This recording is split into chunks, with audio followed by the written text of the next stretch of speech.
美味しさとその先にあるものは。なんじゃこのご飯は。これがのり弁だというのか。何やら黒い粒がご飯の上に敷き詰められておる。 Soma's nori bento seems simple, yet has many different components and uses multiple techniques. The most interesting of the techniques are the nori spheres, a basic molecular gastronomy concept, spherification. Each piece of this bento has its own intricate steps, but all come together in perfect harmony to create a bento that is just filled to the brim with umami and flavor. If you like the written recipe, I have included it down below in the description. I also cook this entirely live on stream. Please check out my cooking streams on Twitch as well. I cook on weekdays around 6 p.m. Pacific and occasionally weekends during lunchtime. Now, I will be creating this bento as closely as possible, but with some slight variations. But without further ado, let's get started. First, let's tackle the main part of the bento, the fish. I have some defrosted cod fillets. First, I cut the fillet into thick spears. This will be the battered cod. Second, I take some of the misshapen pieces and parts of the fillets and cut into cubes.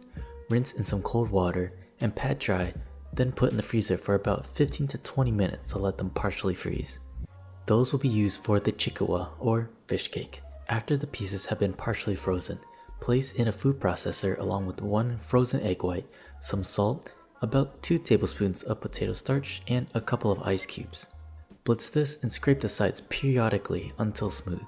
If the mixture is too thin, add more ice cubes. If it's too thick, loosen it with a bit of water.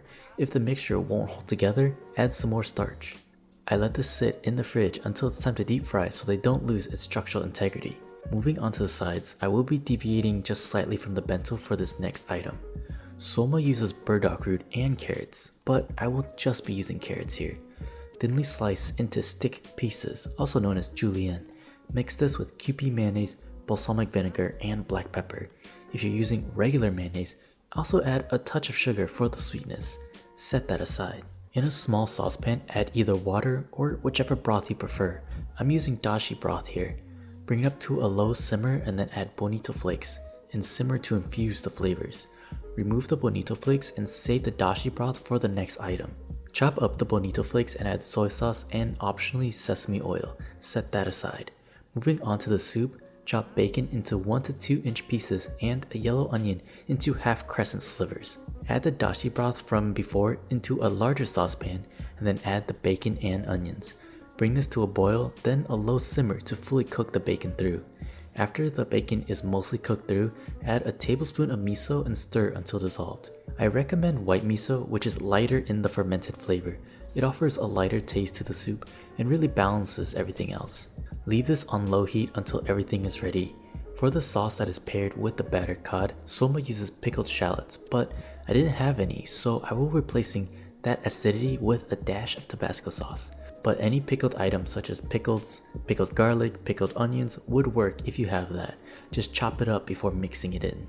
Begin with Kewpie Mayonnaise, a dash of Tabasco sauce, mix and set that aside. Now for the final side, the nori umami spheres. Tear up the nori sheets into small pieces and place into a food processor. Also add soy sauce and dashi broth. The goal here is to infuse the umami from the nori without any heat, so a food processor blender or immersion blender is ideal here. Process and pour into a bowl. Add 1 to 2 teaspoons of sodium alginate and whisk thoroughly until fully dissolved. In another bowl, mix room temperature water with 1 to 2 teaspoons of calcium chloride. Mix that until fully dissolved. Take a dropper and drop the nori mixture into the bowl of water. As the nori hits the water, the calcium bonds with the alginate, creating a gelatinous shell that covers the nori mixture. After creating the desired amount, make sure to gently rinse with water to remove any excess calcium taste. Now finally, back to the main protein. To make a tempura batter, begin with cold water, then add 1 cold egg, and then continuously add flour until desired consistency. It should be somewhat of a thick liquid. Try not to use a whisk because we don't want any gluten formation to happen here. You could also use beer instead of water to make a beer batter, but I'm trying to cut back on alcohol consumption, so we don't really have alcohol here. Lightly cover the cod fillets in flour and then dip in the tempura batter. Deep fry at 350 degrees Fahrenheit oil for a total of 8 minutes, 4 minutes on each side if it's not fully submerged. For the chikuwa, or fish cakes, the flour dusting is optional, but dip in the tempura batter and cook for 6 minutes total, 3 minutes on each side if not fully submerged. With every component done, we can move on to assembly. A layer of white rice, then cover with the marinated chopped bonito flakes, and then cover with more rice. In another bento layer, add 1 piece of the battered cod filet and 1 piece of the chikuwa. Add the carrots and then a dollop of the mayonnaise sauce over the battered cod. I only have a 2-layer bento box, so the bacon onion miso soup will be in a separate bowl. Garnish with chopped scallions. And finally, layer the rice with the nori spheres. Definitely a labor of love. Each piece of this bento is meticulously prepared and it shows. The rice is my favorite part due to the various levels of umami from the bonito and the nori spheres. Both of the cod are crispy and packed with that fishy flavor and umami. The soup is slightly sweet from the onions being slowly cooked and offers a nice balance to the richness of the other parts of the bento. However, we're not done yet. When the rice is half done, Soma recommends pouring something called kudzu sauce over the rice. This basically is a thickened and flavored broth. Take some dashi into a saucepan and heat it up. Add a small amount into a bowl and add a starch of your choice. Options are kudzu starch, which is what Soma uses, arrowroot starch, which is commonly used in Japanese cuisine, and cornstarch, which is the most widely available. Mix in the bowl until fully combined and add it back into the sauce. Add more dashi or more starch depending on the thickness. Optionally add soy sauce. I didn't add any because my broth was already salty enough, but when it's done, pour over the rice and consume it together. This bento has been a highly requested recipe for quite some time and I'm happy to finally make it.